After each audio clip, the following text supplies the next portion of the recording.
नमस्कार मित्रांनो, आजची सुंदर कथा संयम जीवनात हरल्यासारखे वाटत असेल तर नक्की बघा. एकदा एक व्यक्ती एकटाच उदास बसला होता आणि विचार करत होता की देवाने त्याच्याकडे यावे. देवाला समोर पाहून त्या व्यक्तीने विचारले, आयुष्यात खूप अपयश आले, आता मी निराश झालो आहे.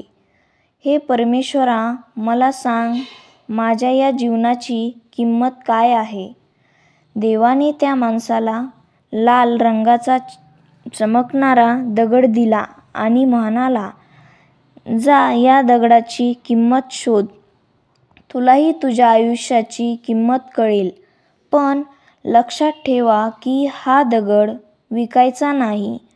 तो लाल चमत्कार दगड घेऊन ती व्यक्ती प्रथम एका फळ विक्रेत्याकडे गेली आणि म्हणाली, भाऊ, तुम्ही हा दगड कितीला विकत घ्याल? फळ विक्रेत्याने त्या दगडाकडे काळजीपूर्वक पाहिले आणि म्हणाला, माझ्याकडून 10 संत्री घ्या आणि हा दगड मला द्या. तो माणूस म्हणाला की नाही, मी हा दगड विकू शकत नाही. मग तो माणूस एका भाजी विक्रेत्याकडे गेला आणि त्याला म्हणाला, भाई, तू हा दगड विकत घेणार का? भाजी विक्रेत्याला, हा दगड मला विक, पण देवाच्या म्हणण्यानुसार नाही.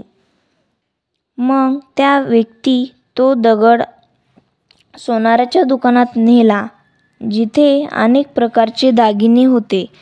त्या व्यक्तीने तो दगड सोनाराला दाखवला आणि त्या सोनाराने दगडाकडे काळजीपूर्वक पाहिले आणि मग म्हणाला, मी तुला 1 कोटी रुपये देतो. हा दगड मला विक.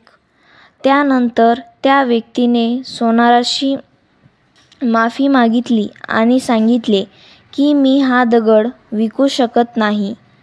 सोनार पुन्हा म्हणाला, ठीक आहे, मी तुला 2 कोटी देतो. हा दगड मला विक. सोनाराचे बोलणे ऐकून त्या व्यक्तीला धक्काच बसला. मात्र त्याने सोनारालाही नकार दिला आणि पुढे तो एका हिरे विक्रेत्याच्या दुकानात गेला. हिऱ्याच्या व्यापाऱ्याने 10 मिनिटे त्या लाल चमत्कार दगडाकडे पाहिले आणि मग एक मलमलचे कापड घेऊन तो दगड त्यावर ठेवला. तेव्हा त्या व्यापाऱ्याने त्या दगडावर डोके ठेवले आणि म्हणाला, हे तुला कुठून मिळाले? हे जगातील सर्वात मौल्यवान रत्न आहे. जगातील सर्व संपत्ती जरी गुंतवली तरी हा दगड विकत घेता येणार नाही. हे ऐकून त्या व्यक्तीला खूप आश्चर्य वाटले झालेलं आणि थेट देवाकडे गेला आणि त्याला झालेलं सगळं सांगितलं. मग त्याने देवाला विचारले, हे देवा, आता मला सांग, माझ्या या जीवनाची किंमत काय आहे? देव म्हणाला, फळ विक्रेते, भाजी विक्रेते, सोनार आणि हिरे व्यापारी यांनी तुला जीवनाचे मूल्य सांगितले होते. अरे माणसा, काहींसाठी तू दगडाच्या तुकड्यासारखा आहेस तर काहींसाठी तू मौल्यवान रत्नासारखा आहेस. प्रत्येकाने आपापल्या माहितीनुसार त्या दगडाची किंमत सांगितली, पण त्या हिरे व्यापाऱ्याने हा दगड ओळखला.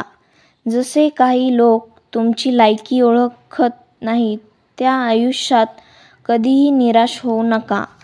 मंडळी, या जगातील प्रत्येक माणसामध्ये काही ना काही कौशल्य असते, जे योग्य वेळी विकसित होते, पण त्यासाठी कठोर परिश्रम आणि संयम आवश्यक असतो.